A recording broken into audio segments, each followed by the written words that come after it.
This is Geek News Central. My name is Todd Cochran, and the stories that leads today's show are as follows. A SpaceX launch date has been confirmed.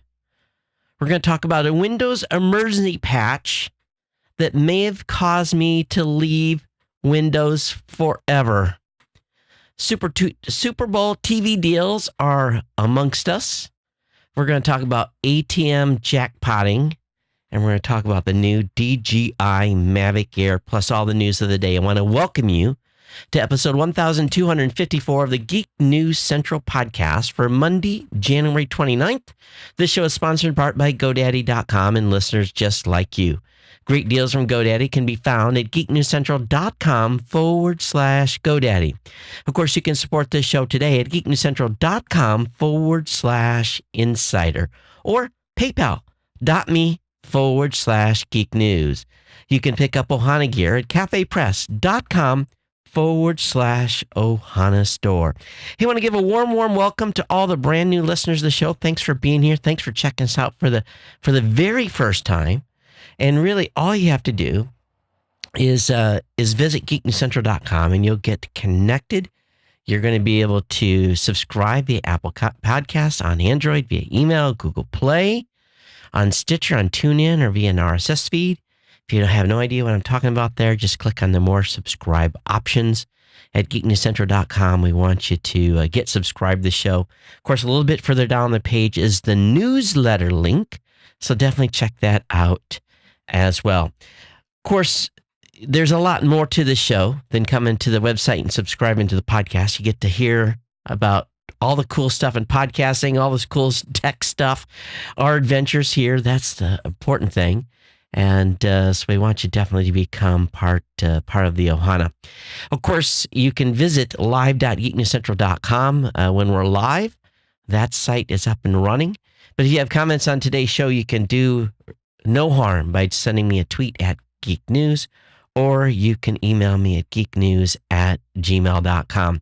You can join our Slack channel just by sending an email and say, hey, Todd, I want to be part of the Slack channel, and I'll add you to that. We definitely want you to consider doing that. You can follow me on Google Plus and Facebook as well. You can watch this show on the Roku or on the Apple TV. You can listen on the on any Amazon device. You can listen on Stitcher, watch or view at blueberry.com. You can tell Google Home to play the show. Or if you have a Microsoft device, you can tell Cortana to always play the Geek News Central podcast. And really, that's what it's kind of all about. Partner shows include No Better Than Average with Jacob and Jeff, The Gadget Professor, Mr. Don Bain, the Pro Gear site being written by my GNC, the podcast Legend Show, and of course, the new media show that I co-host with Mr. Rob Greenlee. Of course, all this content would not be possible. Everything that we do here would not be possible without our good friends at GoDaddy.com. And we want you to take a few moments just to get over to GoDaddy and visit and save some money. And really, the easiest way to do that, and I'm struggling here to hit the right page. Where is that at? Oh, man, that was dumb. I ad blocked my own website. Here we go. You can go over to geeknewscentral.com and visit at /GoDaddy and grab a code, whether it be 30% off a new product purchase at 99cent.com, whether it be a $1 a month economy hosting with a free domain for the first year, a $1 a month managed WordPress hosting for the first year with a free domain. All those codes, again, can be found at geeknewscentral.com /GoDaddy. You know, what's going on tonight, folks, is some major changes to the studio. So I'm kind of backwards a couple of ways, but in some instances, things are going to be a lot easier, but I'll talk about all of that. And first thing I want to do is just, again, I want to give a warm welcome to everyone that's part of the Ohana here. And if you're a brand new listener, it's not always this confusing from the get-go. But what I did and what I alluded to at the beginning of the show was on Saturday. You guys know I've been talking about having problems with my Windows machine. And a couple weeks ago, it wouldn't boot. It lost the boot sector. I don't know why, how. It never had happened before. There was no virus. There was no malware. Nothing. Something just went sideways. Then I ran good for 3, 4, 5 days. And then Friday, I started having periodic lockups where browser would kind of like just freeze and nothing would change. And then Saturday morning during the new media show, things just went, completely off the rails. I had to reboot my computer like 3 times during the show, and it stuff just wasn't working. And here is my dilemma. For me, time is money. I cannot, literally, you all know, because of my schedule and everything that goes on, I have absolutely no time to be dealing with hardware failures, computer issues. None of this stuff I'm already task saturated to the 9th degree. And I had been threatening just to go ahead and abandon Windows. And I made the decision Saturday about 9 a.m. Hawaiian Standard Time that I was going to make a visit to the Apple Store and pick up an iMac. And I had a funeral to go to. Took my son to his friend's father's funeral. First time I've ever been to a Catholic funeral, by the way. And so it was about 45 minutes long. You Catholics, you guys do funerals serious. The longest funeral that I'd been to before would be like an hour 10. And then, of course, you do a little reception afterwards, a couple hours. This thing was like an hour, 45 minutes in the church. Now, it was beautiful. Did a nice job. Had a good send away. Everything was good. But I was already freaking out because I knew what the afternoon was going to entail. And we got done with there, and basically my wife had showed up, and she took my son, and they had to go somewhere and make an errand, and I beelined it to the Apple Store. And I walked in, and they've got an iMac and an iMac Pro right next to each other. And I'm looking at the iMac, I'm looking at the iMac Pro, I'm looking at the iMac, I'm looking at the iMac Pro. And it's the base models, and I really wanted the iMac with 16 gigs of RAM and a 3.8 gigahertz chip. Well, of course, you have to order that. iMac Pro. And I'll be honest, my judgment got a little better of me. And I bought the iMac Pro. And I'm not regretting it until next month when the bill comes. And I walked in the house, and my wife's looking at that, and I'm kind of like, my son's like, you got the Pro, you got the Pro, you got the Pro. He's like yelling at the top of his lungs. I'm like, thanks, dude. Thanks for diming me out advertising it. So anyway, yes, the iMac Pro is on the desk. Again, maybe it was the cute sales gal. I don't know, but my judgment got the better of me. I'm not going to take it back, but it's a monster. And it's fast and fits my persona and the way I work perfectly. So I had some very envious salespeople, and they were all, and I'm like, I get this clap on the way out. They don't sell too many of these. And so Windows is out. It's out. I have the audio recording machine over here. I've got the TriCaster. And it's, 2 Macs right here that I'm doing everything on. And you guys know that for years, I've had a Mac Pro that's done all the video stuff. So I really didn't need the iMac Pro. Because the Mac Pro is only 3 years and change old, so it's got plenty of lifeline on it. But really, what I didn't realize is I was all worried about the measurements of everything, and I got here, and my brain was already exploding because of the, having the issues and with the studio. Well, just those of you that are watching, I'm going to try something here. This is something you guys have never seen on the show before. I'm going to see if I can do it. Oh, yeah, I'm going to be able to do it. So I'm holding my iPhone for those of you that are listening, and I'm able to go to a live view of the studio from my cell phone camera. So for those of you watching and for those of you listening, I tried explaining. So I'll start back here in the corner. Everyone knows that those two machines are the Skype machines. We're guest one, guest two. Normally we only have one guest on. Then right next to it is the dedicated audio recorder. This is all this machine does in life, is do audio recording. And it's from Sweetwater. It's a computer from Sweetwater. And that's its sole purpose in existence. Then to the next to that is the TriCaster. And we've got, basically I can run through and do 1, 2, 3, 4, 5, 6, 7, 8 shots. That's what I've got video into it right now. And of course, all the lower thirds and everything else. So this machine that is on my immediate left is the MacBook Pro that I travel with all the time. And it basically is my daily go-to machine. It's the machine that if I leave the house, it goes with me.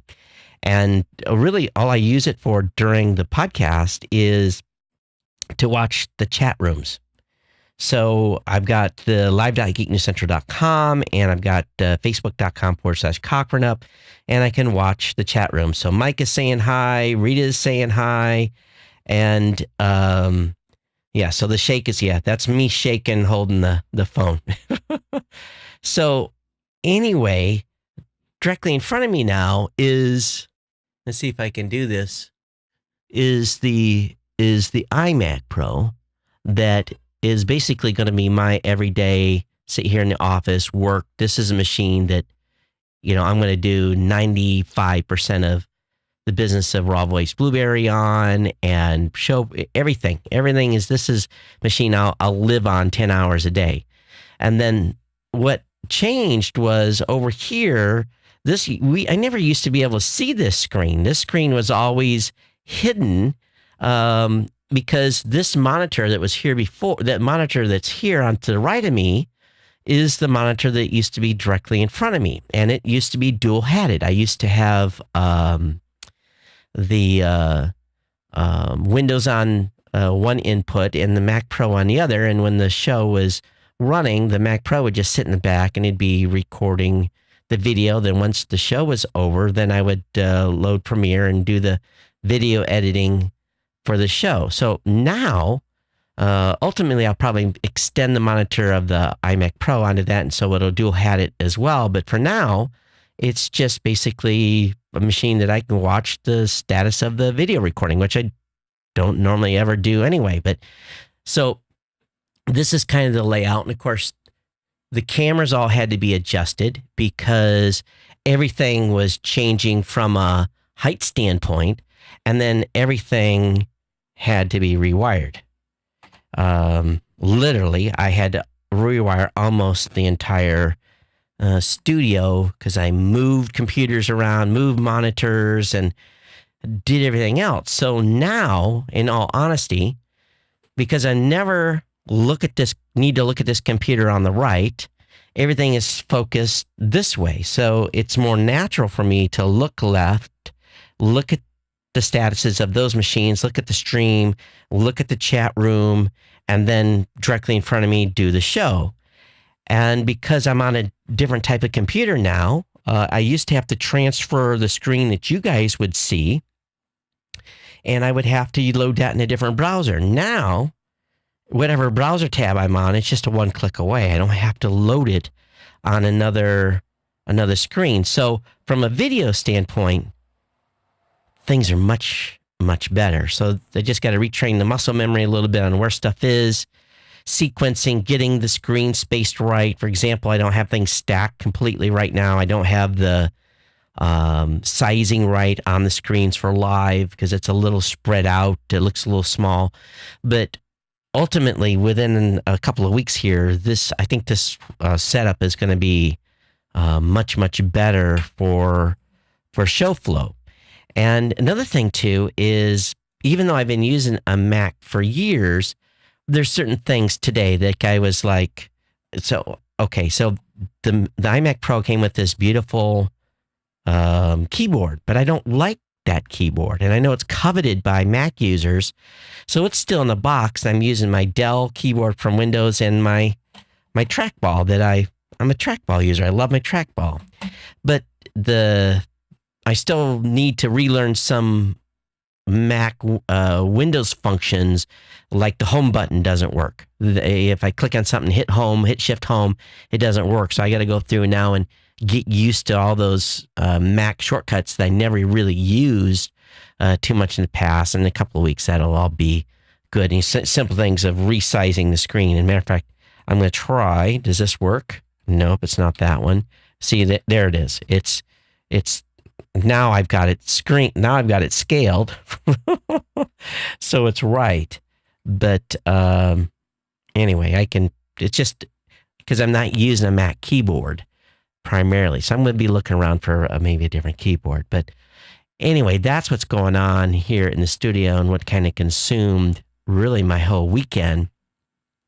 Not only that, but the monitors behind me, because these cameras came up a little bit and there were some adjustments I had to make.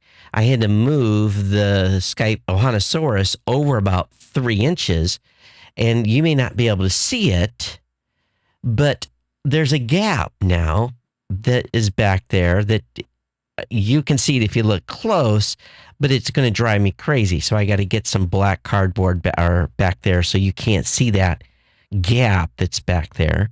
It's just little stupid things from, the reconfiguration. What does this have to do with a tech show? This is the trials and tribulations, even after being a podcaster for going on 14 years of the stupid things that happen because of a Windows failure. And I'm not so convinced that it's not tied to issues that are going on with Intel.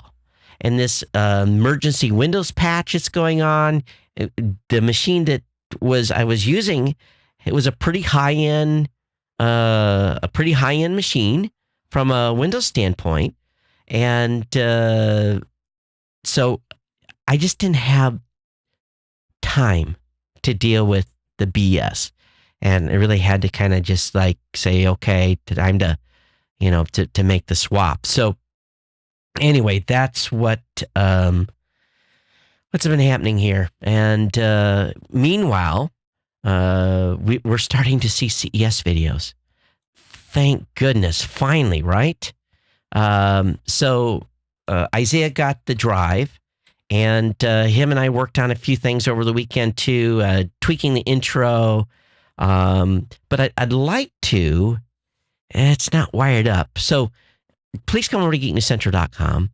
And the first couple of videos, these are straight from the first day at CES, and Colton was still getting used to the camera. So first couple of videos are a little darker, but start watching some of the content that's coming on there. Make sure you subscribe to the special media feed. This is where all the content is going to be shoved into. And I'm just checking right now. Did we get it in the right? Yeah, I think we got it in the right bucket, basically. So anyway, that's what's going on. Thanks for being here. And but anyway, yeah, definitely check the content out at geeknewscentral.com, where we have the some of the CES coverage finally starting to show up. All right, let's go ahead and get into the stack tonight. And what's next? The chair replacement is next. Everyone's giving me, basically it's down to 2 chairs, and I really need to go sit in them, and I'm trying to find a dealer in Hawaii that has one of each. They're pretty high-end office chairs. I got to sit in it before I order it. I just can't order a $800 or $900 chair for the studio that's going to be here that I'm going to sit my butt in for the next 10 years without sitting in it in a store, and I'll probably pick it up at the store. But who knows? Maybe I'll find something else. But this is the next thing after we undo the damages from Saturday's expenses on top of everything else. I'm looking how much room's left on the credit card. Keep on supporting GoDaddy, all right? I definitely appreciate that support. All right, SpaceX new beast of a rocket is go for launch. The first flight of the Falcon Heavy promises to be a public spectacle. NASA selling out $195 viewing party tickets. Oh my goodness. Obviously, I'm not going to be in Florida. I'm going to miss it by about 10 days or so. But February 6th is if weather prevailing, we're off to the races, and we're going to see if this thing blows on the way to orbit. There is a very cool picture on one of the sites that shows Elon Musk's Tesla inside the rocket. I thought that was one of the coolest images I've seen in a while. And but anyway, we're ready to go. And February 6th, the weather supporting. We'll see if the Falcon Heavy can make it to orbit without blowing itself to smithereens. It'll be exciting day launch. I know I'm going to be watching. I hope you will be too. This, of course, we talk about my Windows woes, but Microsoft issued an emergency patch. The new update kills off the Intel Spectre fix. This out-of-band update disabled Intel's mitigation for the Spectre Variant 2 attack, which Microsoft says can cause data loss, which I was losing boot sector. Unexpected reboots. I was having lockups at forced reboots. Was what was causing the issue, or did I just have a Windows machine that was saying, I'm done of your abuse, send me to the boneyard? I really, be honest with you, I don't like going through the hassle of replacing computers. It's easier with the Macs, I can tell, but copying the data off making sure I had everything before I pulled the machine out, and now having to really kind of navigate this new landscape on a day-to-day, moment-by-moment basis it's going to be fun. But I'm in for penny and for pound here on this. So, but if you're having problems, Windows did issue an emergency patch, and we'll see if this helps some of you that are having issues. Of course, Super Bowl's coming up. TV deals. I'm telling you, if you've been holding off on buying a big screen TV, no TVs for me. If you've been holding off on buying a big screen TV, this is the time. Because these are usually when in this week, and probably this past weekend, was the best time to buy a TV, because everyone wants a bigger TV for the big game, and they're out to sell you one. So all the big boxes have got them on sale. We got specials. I didn't even, to be honest with you, that was the last thing on my mind that I was even thinking about. So definitely check out your deals for your Super Bowl TVs. I still got the big beer mug here with H2O in it. Still fighting the sinus thing a little bit. Hang on. In the United States has been hit by jackpotting. These are attacks that empty ATM machines in minutes. Now, some of you have hit the ATM machine and you pull $300-$400 off, and you can hear that machine. Did you know that an ATM can dispense bills at a rate of 40 bills every 23 seconds? That's still pretty fast. And this bug, really all they have to do is they're basically people are showing up. They're posing as ATM repairmen.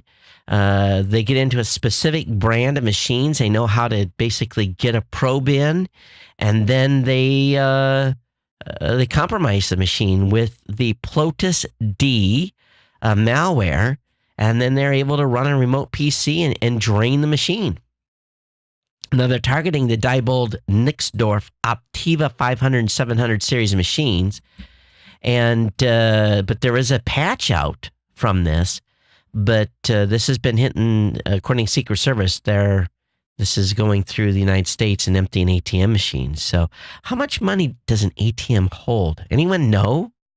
Anyone work at a bank? How much is an average front-loading ATM machine? How much cash does one of those have in the hopper? Has it got $20, $30, $40,000? It's got to be a lot, right? So if you think about, I've been by ATMs where people were standing 10 deep to use them. There's got to be a lot of money in an ATM machine. Someone in the chat room, what echo? There's an echo? Someone says there's an echo today? There's an echo on the capture stream? Even now?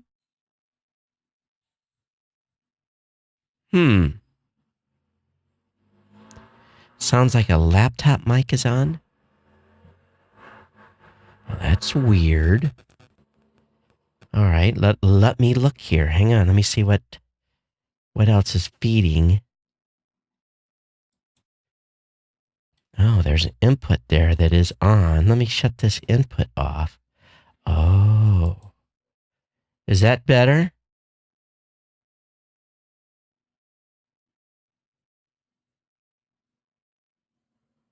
Input 6. Oh, that's really going to blow because that's going to make it to the master recording. Huh. Well, I guess you know what I'm going to be doing? I'm going to be editing tonight. I'm going to be taking the master audio recording and putting it in the video recording. Oh my God. Well, you'll have to get the redo of the tour on the... What got turned on? I know what did it. I'm so sorry.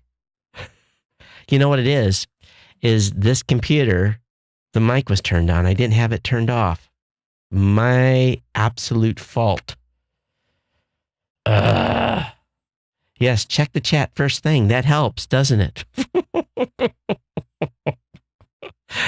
Oh my God. Okay, well, the audio family that's been listening, they're good, but we'll fix the audio in post. Lovely. Lovely, lovely, lovely, lovely. Oh man. All right.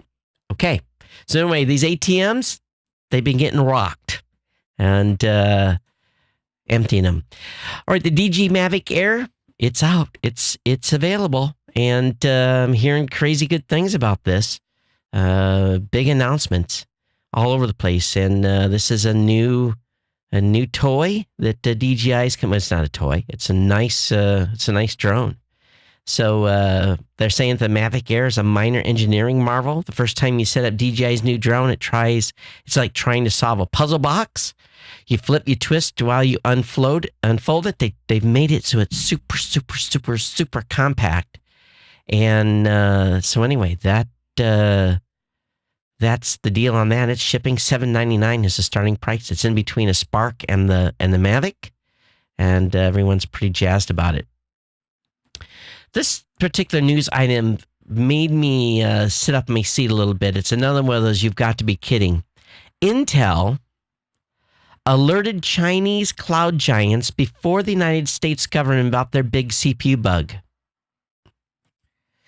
So Intel warned Lenovo and one other company before they even, matter of fact, they didn't inform the U.S. government until this bug became public.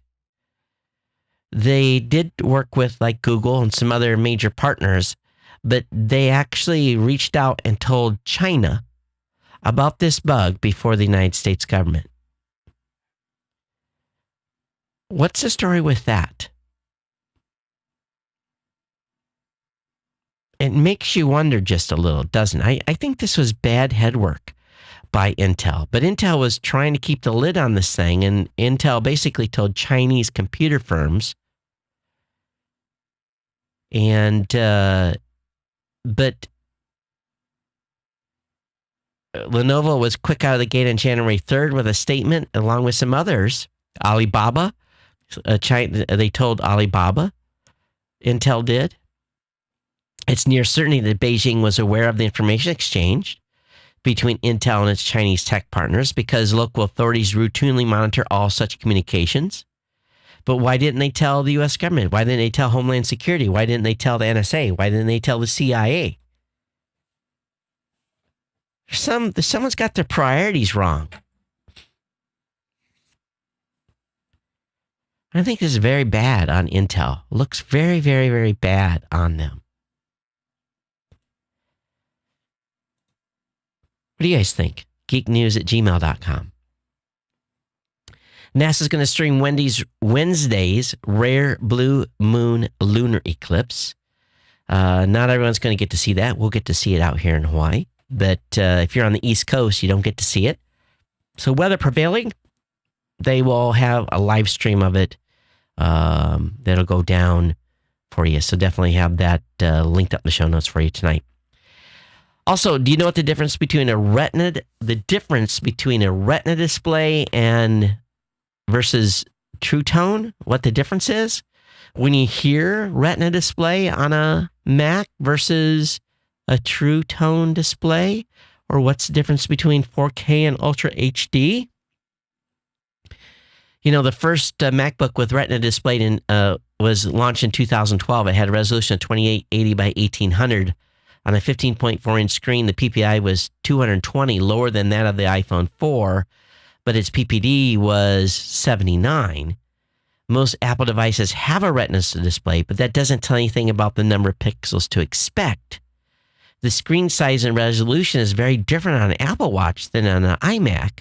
What the name does tell you is that you won't see pixels unless you hold your eye up against the screen.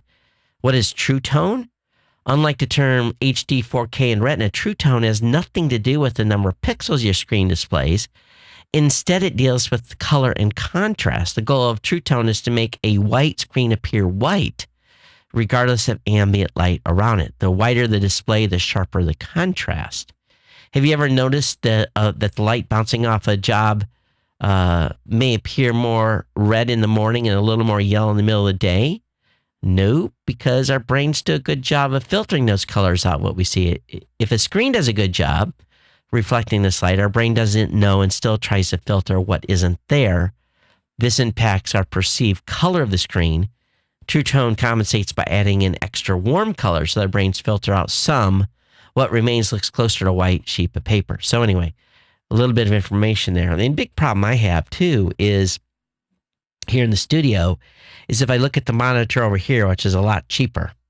It's a monitor that I basically watch all of the video channels. And if I look over here, I get a better representation of what the final video is going to look like because this monitor is a more high-end monitor with a lot more color. It basically has what is considered to be like, I could do photo editing, I guess, for a better word, on this monitor versus I could never do photo editing on this one to get the true hues. So anyway, when you're shopping for monitors, look at all this stuff. And usually the better the monitor, obviously the higher the price. This is going to sound kind of gross, but astronauts are already recycling their urine. But it's being reported that astronauts could one day eat goo. Yes, goo made from their poo. Would you like some Dungemite on your toast? Astronauts on deep space missions could recycle their own poo to make food. And it's a long way to Mars, and astronauts will need to eat. Limited cargo room for a long-haul flight means future space travelers need to recycle and reuse everything. Penn State researchers developed a system that combines microbes with human poo to help create food. It's a little bit like Marmite or Vegemite, where you're eating a smear of microbial goo. I'm sorry. No way. The researchers' Sindlicker test system exposes the waste to microbes, which breaks it down through anaerobic digestion, a process is often used to treat municipal waste here on Earth. The researchers conducted tests with artificial solid and liquid waste substitutes. They didn't have to inconvenience any actual astronauts. Okay. that's taking recycling to a whole new level.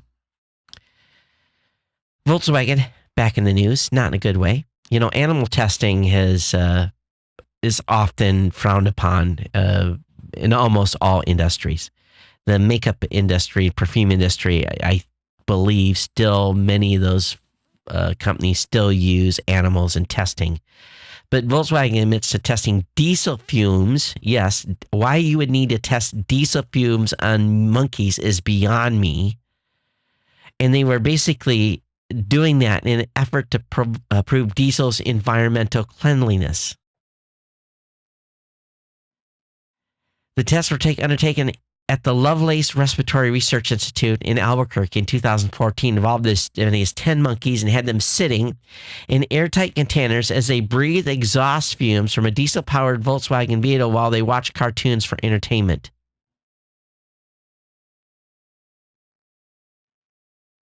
This is just like, wow.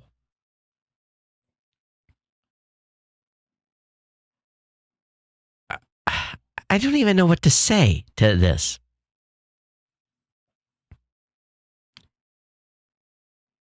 This company just continues to shock me.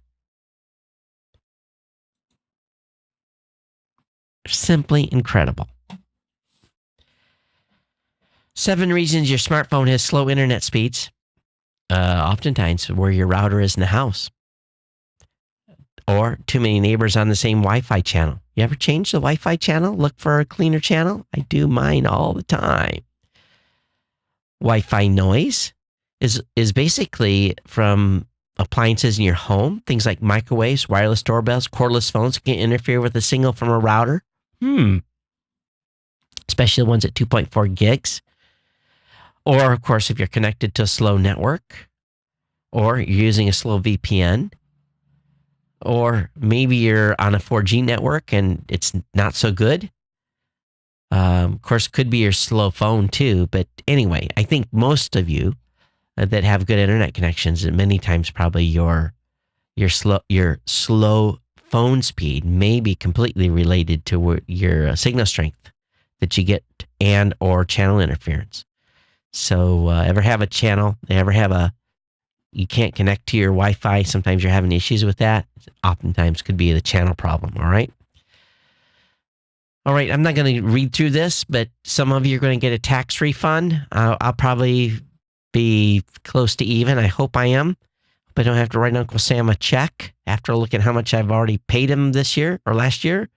But anyway, if you have some ideas, if you're getting a refund, maybe I've got an article for you that links up, shows you some ways to use that refund wisely if you're not going to use it to pay off bills. Also, there's a story about how the MacBook Air changed laptops forever. And we know that in January 2008, when Apple launched the MacBook Air, it was an overpriced marvel of design. You have to admit, it was incredibly thin. And the $1,800 computer at the time, people went crazy about it. And I think that, I look at my Windows XPS machine from Dell, how small it is. It was definitely born from the thinness of the MacBook Air. Matter of fact, some of the marketing materials even talked about that. So it really evolutionized laptops forever. And things gotten really small for all of us. Steve Wozniak was speaking at the Nordic Business Forum in Sweden. And even though Woz has had positive things to say about Elon Musk in the past, he says, I don't believe anything Elon Musk or Tesla says.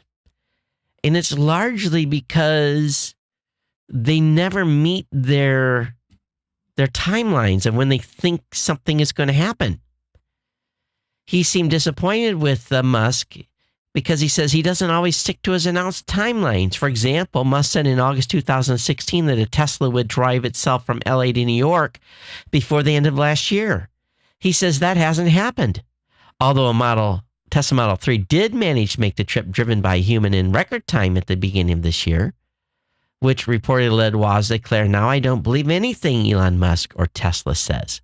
Woz indeed wasn't critical of Tesla's self-driving capability as a whole, but something has caused Woz to slip from the path of being an Elon Musk fan. How many of you read a book or two a month? I do. Are you looking for some good books? Bill Gates has revealed his new favorite book of all time. He says Steven Pinker's Enlightenment Now is a really good book that he's reading currently, and he talks about why he likes it. So, is that like Oprah's Book of the Month Club? But it's always fun to read what smart people are reading. It gives you a little bit of insight into them. 8K displays could be ready this year, but content is going to take as long as 2025. So, don't get in too much of a hurry to buy an 8K monitor. But first of all, you're going to have to empty your bank account to do it. They're not going to be cheap. That's for sure. A top Apple insider reveals details surrounding Apple's brand new 6.1-inch iPhone. Even though the iPhone X launch or iPhone 10 launched less than 3 months ago, there's already rumblings going on about what Apple's 2018 iPhone lineup has in store. There's a good write-up here. Information coming out of the guy by the name of Kuo in China, who's been pretty much dead on for a number of years on Apple product launches. So I'll have that link up in the show notes. It's over at bgr.com. There was a little bit of a brush up this morning. Folks were thinking the White House was going to make a run to 5G, national 5G network. But the White House followed that up later today, saying it was not considering a national 5G networks, and that the documents that people saw were outdated. But anyway, they thought that the government might have to step in on 5G because they considered it a national security risk because China was rolling out 5G in a big way and thought we would be too far behind. And they wanted protected U.S. networks from Chinese cyber attacks. I don't know why controlling the U.S. government charging 5G would stop us from being cyber attacked. They're going to cyber attack no matter who owns the network, for sure. Over in CNBC, there are more signs that the iPhone 10 sales will fall short, but much of Wall Street doesn't care. We'll know this Thursday when some earnings announcements are made. But they're expecting the worst for the iPhone 10. At the same time, Dell is exploring an initial public offering or an acquisition or other options to boost revenue. But I think it's interesting that Dell may be considered an IPO. That's kind of new. The company board, which is meeting later this month, will discuss whether an IPO is something they want to do. According to Bloomberg, people familiar with the matter who asked not to be identified because the talks are quote unquote private. Well, they're not so private anymore, are they?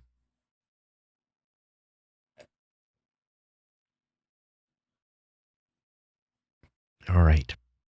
I had to take another shot of H2O. Got a good workout in yesterday. Did not get a good one today, but I got a really good one yesterday. Qantas 787 Dreamliner makes long-haul flight on mustard seed biofuel. According to reports, fuel from this mustard seed offers over 80% reduction in carbon emissions compared to with conventional jet fuel. Across its life cycle, that blend that was used in the Dreamliner flight will see a 7% reduction in emissions on the route as 10% of its tanks was filled with the biofuel. What's it cost to make that biofuel? What's the environmental impact to that? They used 24,000 kilograms of mustard seed-based blended fuel. So what's it take to grow that, to extract that biofuel? It was from Brassica carinata mustard seed. So I have no idea how plentiful that is or if it's a special crop. Anyone that knows, I'd love to hear. It just, I don't know. It just doesn't seem, I understand it reduces emissions, but what were the emissions to grow it and everything else. T-Mobile announced today it's going to move to 100% renewable electricity by 2021. And they're committed to going green by joining the RE100, a collaborative global initiative that unites more than 100 influential businesses are committed to 100% renewable electricity. T-Mobile has now stated renewable energy is a stated goal. While some might believe that a public commitment to end this is more of a public stunt, at least a move toward renewable energy does end up benefiting the environment in the long term. Just like we're supposed to be here in Hawaii, they've got this, this goal. They want to be, off, oil in like the next 10 years.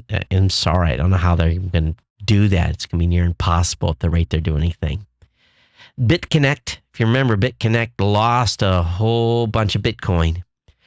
Judgment day has come for BitConnect. The Southern District of Florida handled the shifty Bitcoin investment lending platform its first class action lawsuit yesterday, alleging the company swindled the plaintiffs for a sum exceeding $770,000.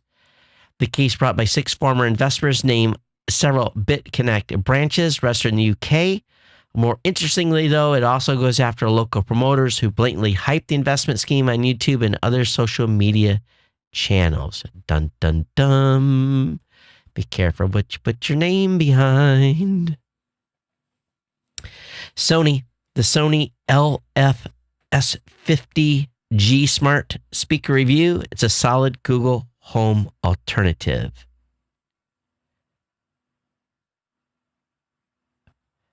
Mike, you said you couldn't believe the words I said about diesel research. One of the reasons might be that you're breathing diesel fumes. Facebook will prioritize local stories in your newsfeed. I don't really want to see local stories, to be honest with you. Can I turn that off? You might start seeing more posts from local publishers popping up in your news feed. Facebook announced today it will begin prioritizing local news, bumping it higher in your feed if you follow a local publisher's page or if a friend shares a locally published stories. Okay, the local rags here are just horrible. And I think I do follow a couple of them on Facebook. A time to unlike those pages for sure. And this isn't Facebook's first move on this, but it's happening. Hey, if you have Skype logged in on your computer, don't log out. If you can't log into Skype, you're not alone. The chat app's been a bit of a crap for 5 days now. Something with two-factor authentication not working. So apparently, since January 24th, they've had huge issues.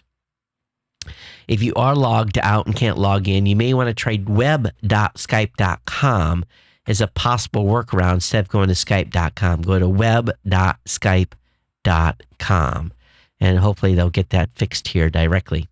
Microsoft has launched or has a Slack rival. I'm not, Teams is something that Microsoft has come up with. It's supposedly a strong alternative to collaborative chat apps like Slack. And now it's targeting one of Slack's strong points apps. The company's rolling out a major update whose centerpiece is a new app store that lets you find tools you need, whether it's productivity booster like Adobe Creative Cloud or a chatbot. So no chatbots in our chat rooms, and we're using Slack. The Pentagon is reviewing policies after a fitness app reveals military locations. So what this thing was doing was reporting where people were running and exercising, where they were congregating around. And there was certain places like in Afghanistan, you could see essentially where military guys were doing their exercise and actually showed the routes that most of them were running. It's a huge issue. And I know military people have been warned about this, that these apps are calling home to mom and they're giving up the GPS location of where you're at. This is scary. I'm going to show you something. Those of you that are watching, and these are tweets, and it basically shows GPS run points. And, this could be troop formations, everything. This is scary. Jogging locations, or you can see where people are starting to PT and where they go. Oh, this is bad. This is bad. This is going to get people killed. Yeah, bad guys take this information and say, oh, we go, this is where all these guys are exercising. Let's go set up a place for them to, to ambush them. This is not good. Not good.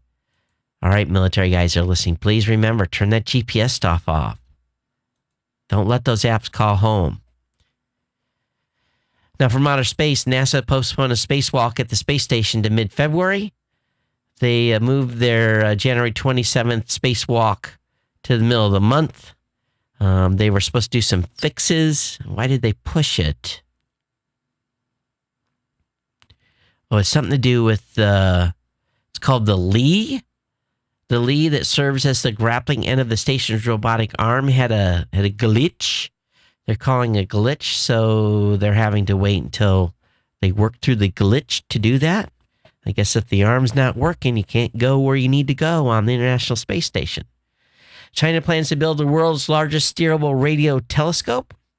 They're going to build a 500-meter aperture spherical telescope in southwest China's Guizhou province. So this is big. Big. How big is the one in Arcebello and in Puerto Rico? It's pretty big as well. Over on Android Central, they're talking about the lowest price they've seen in Amazon's Cloud Cam, available for $89. Anybody got one of these?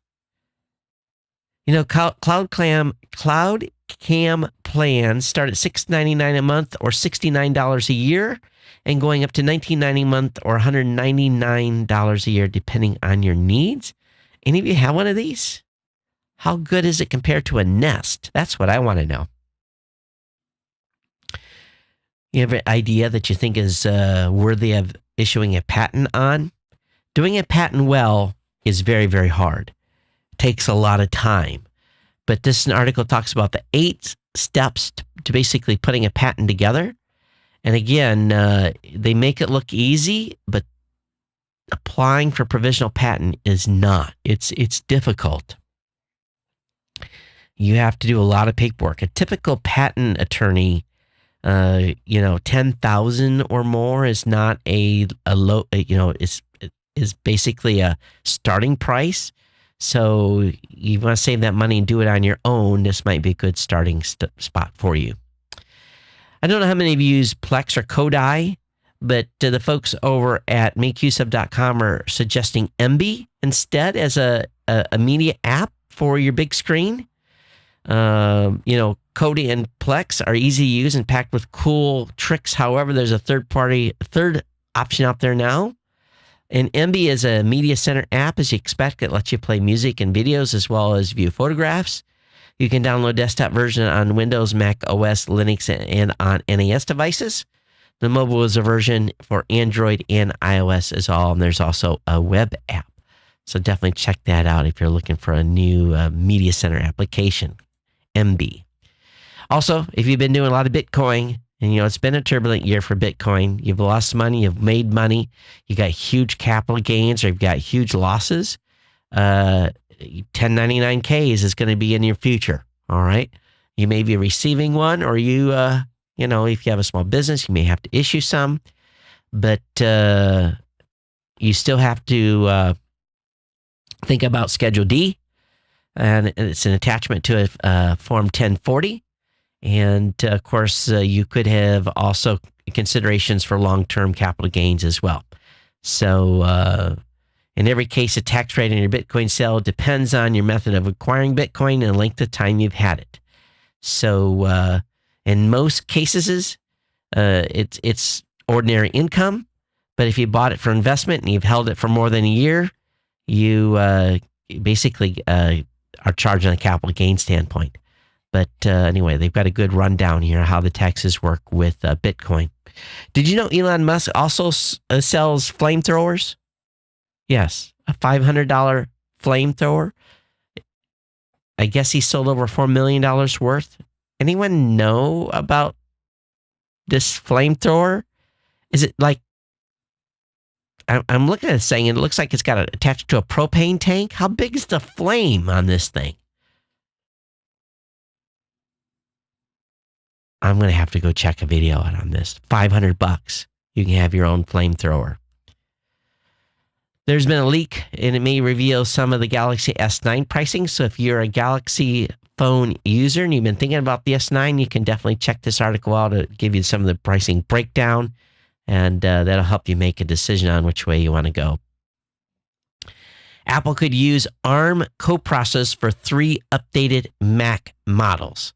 According to Bloomberg article, Apple could be working on 3 new Mac models for this year. All of them could feature an ARM coprocessor to improve security. Apple isn't switching to ARM chipsets altogether. There will still be an Intel CPU in every Mac, but with a second ARM processor. Hey, when we get down here at the end of the show, I'm going to have to do maybe I can do it after I end the show. I got to do a clap so that I can sync up the audio when we're bringing in the other audio piece to fix the audio tonight. So if you hear me clap at the end, don't be surprised. All right, how Apple built a chip powerhouse to threaten Qualcomm and Intel. And it's true. This kind of ties into the last article. It talks about the chips that Apple has made all the way from the A4 to A10, the A10X and the A11 Bionic. So a link will be up in the show notes on that if you want to look at that historical stuff. Also, if you've been on YouTube a lot, there's been some malicious YouTube ads that have been using your CPU power to mine cryptocurrency. This went on for about a week. It took them that long for Google and YouTube to get it shut down. So someone got some free money there by basically infecting your computers. With iOS 11.3, Apple looks to unite patients and their healthcare data. After touting an EMR sharing feature in its upcoming iOS 11.3 release, Apple said 12 hospitals have signed on to the beta test, which will allow patients and healthcare providers to interact on iPhones and iPads. And it'll be all HIPAA compliant and all this stuff. So very cool stuff. It's going to have a listing of your allergies, your clinical vitals, your immunizations, lab results, medications, procedures. So kind of cool. And the companies or the hospitals are participating as Johns Hopkins in Baltimore, Cedars-Sinai in Los Angeles, Penn Medicine in Philly, Geisinger Health Systems in Danville, Pennsylvania, UC San Diego Health, UNC Healthcare in Chapel Hill, Rush University Medical Center in Chicago, Dignity Health in Arizona, California, Nevada, Ochsner Health Systems in Jefferson Parish, Louisiana, MidStar Health in Washington, D.C., Maryland, and Virginia, Ohio Health in Columbus, Ohio, and Kerner Health Clinic in Kansas City, Missouri, all doing beta testing. If you're using one of those hospitals, love to hear how it's working out for you. Final couple articles here tonight. Podcast listeners really are the holy grail. They're trying to finally figured this out. You guys, you listeners, when we ask you, you guys react to the advertisers and you listen. People are finding out now with these new Apple stats that you're listening almost all the way to the end. We've already known this for years, but Apple's now confirming this. And now it's like, because we know what Apple is telling us, how the long listeners are staying. We now have the information we need to have millions of dollars in advertising brought into podcasting. We'll see. But thank you for being the holy grail of advertising. TomTom ditches map updates for some sat navs. TomTom has said active subscriptions to map updates will continue until subscriptions run out, but customers will not be able to renew maps or receive new software updates on some GPS systems. An email to customers saying we will continue to provide quick GPS fix updates so your device will continue to function as it does now, but they were supposed to provide lifetime updates. I guess not anymore. I don't have any TomTom GPSs. Do you? Facebook teaches you how to keep your data private. They've got some good articles and links up to show you how to do that. HomePod users can access their iCloud music via Siri. I want to know, can we listen to podcasts via HomePod? That's what I want to know. Of course, Apple's HomePod speakers are currently available for pre-order. Release date set for the 9th of February. Lots of questions yet on that, so we'll have to see what happens with HomePod. For those of you in the UK, well done. You hit super fast broadband target by handing almost the entire project to British Telecom. The UK government has today hailed the completion of a super fast broadband project as a success. The scheme that has now brought 24 megs per second to 95% of the country by almost entirely handing the contracts to monopoly provider BT. Oh, that's funny. So they got there, but it sounds like they cheated. Facebook's looking to give chatbots a consistent personality. First of all, who's using chatbots? Apparently, you can ask for restaurant table availability, booking a flight, checking information. So they're information bots, not chatbots. Facebook engineers built their own data set. It's being used to train chatbots called PersonaChat. It consists of 160,000 lines of dialogue that has been sourced from Amazon's Mechanical Turk marketplace, ultimately giving these chatbots a personality that make interacting with them more dynamic and less robotic. I think the more robotic, the better, to be honest with you. Are you still paying rent for your modem? You know, you can turn that bad boy in and buy your own, right? $50 will get you a cable modem. Probably one that you can update and keep more modern. If you're not saving money, please consider picking up a modem on your own. But make sure it's compatible. Most internet service providers have the compatibility list. The folks over at Lego built a 10-foot tall Lego brick and they used 133,000 bricks to do it. So it was part of their 60th anniversary over the weekend. And they worked on this thing for like 350 hours. So they had a team of 7 or 8 that built it. But they got a slow-mo movie of them doing it. It's pretty incredible to watch through it. And but anyway, you can see how master builders build at Lego. And I've got some car accessories for you at the end of the show. Let's see if I don't know if we had much. I think we had one really good email come in. Let's see here. I got an email from Nigel. He says, I hope the launch works, but if it blows up, I want to listen in on Elon Musk call to his insurance company. That would be an interesting call. I wonder if strapping a rocket onto a car is classified as a legal street modification. I think that call to the insurance company would definitely be entertaining.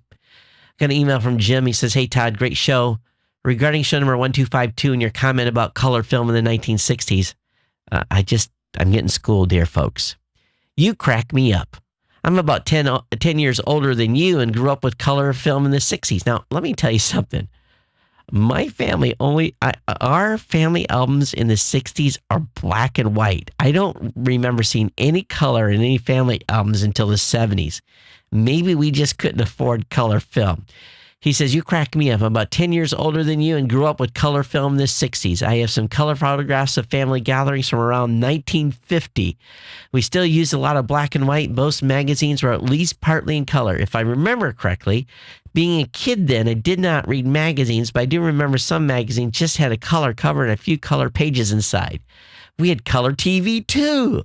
Lots of coverage of NASA was in color. I watched some of the liftoffs off live in color.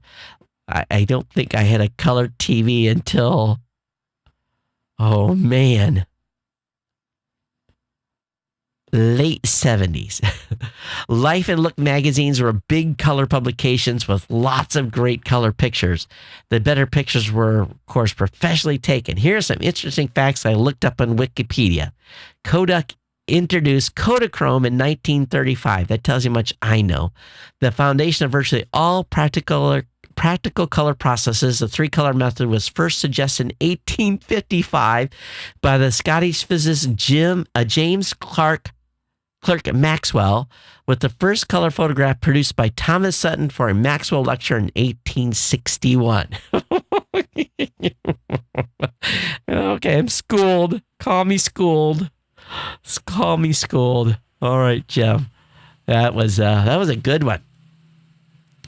Episode 1253, Net Neutrality from Dennis.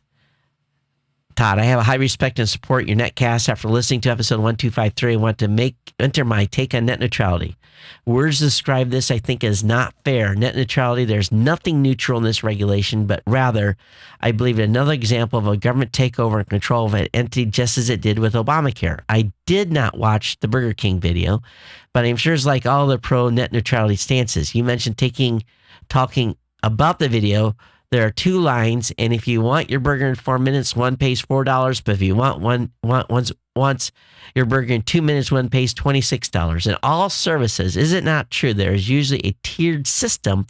The more specialized service, the more the cost. Mail delivery, the quicker you want it to get there, the more you pay.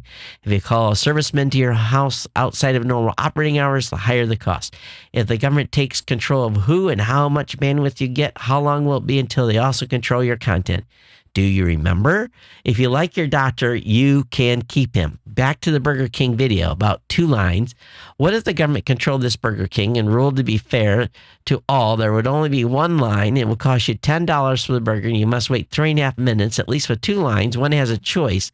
There are already laws in the books to prevent what pro-net neutrality people are afraid of, and they exist in the antitrust laws. These government regulations only affect for months before they rolled back, and if placed back into law would drive ISPs out of business.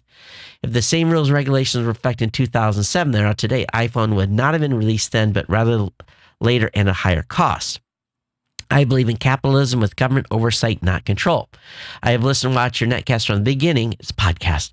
I brought your book and listened to you speak at PodCamp. What I like most about your show is the personal side you share with your audience, like your back injury, passing your father, you have a setting with Cerise passing your mother, vice mother. Also, the outstanding informative content in every episode. You make me truly feel like the Ohana gives your show a very special and unique content. Always look forward to receiving a notice of latest episodes. One last thing. Todd Cochran is Geek News Central. I know you have a great support crew, but without you, there is no Geek News Central. Please keep it going. FYI, I would be willing to pay attend a Todd Cochran sponsored PodCamp. Sincerely, Dennis. Well, it's interesting you say that, Dennis. You're not the first person to say that about a PodCamp. You know how much work that is? Can I just show up? We'll have to talk about that. All right. Lots of good emails. Nothing on the topics I thought I was going to get feedback on. And for those of you that have been listening to the audio programming, I hope you understood today's show with my little studio tour. Of course, the live audience got kind of screwed today on that because of the echo, because of your host misconfiguration in new gear, but we'll fix it in post. And those of you that watched it won't even know the difference. All right, everyone, thanks for being here. We'll see you next time on the Geek News Central podcast. We'll be back with you Thursday with no echo. And for those of you listening on demand, there's no echo. Anyway, otherwise, everyone take care. We'll see you next time here. We'll be back with you again on Thursday. Everyone take care. Aloha.